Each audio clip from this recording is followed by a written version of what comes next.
jetzt ein, noch ein wenig zu entspannen. Lehnen Sie sich doch einfach ein bisschen zurück. Wer lacht denn da noch über den Oberkörper, über das Zurücklehnen? Strecken Sie die Füße aus, soweit das geht, und legen Sie doch einfach mal den Kopf in den Nacken. Ja, fast ein bisschen im Flugzeug. Augen schließen sollten Sie nicht, denn dann könnten Sie das verpassen, was jetzt so langsam, aber sicher von oben auf Sie zuschwebt. Bruce Capusta. Seit 15 Jahren steht er auf der Bühne mit seiner Trompete und der Mann spielt alles.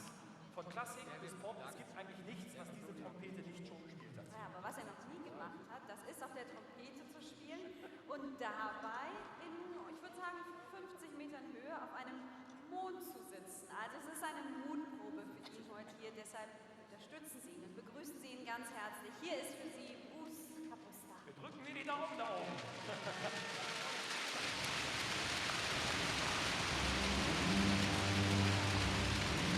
Ladies and Gentlemen, meine Damen und Herren, sehr verehrtes Publikum, die nächsten Minuten werden Ihr Leben positiv verändern. Lassen Sie Ihren Emotionen freien Lauf und begrüßen Sie Bruce Capusta.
Damen am Tuch und Bruce Kapuster, die Damen am Tuch, die dürfen jetzt runterkommen und Bruce wird da oben bleiben, bis wir heute komplett fertig sind. Schönen Abend noch, ja? Genieße es von da oben.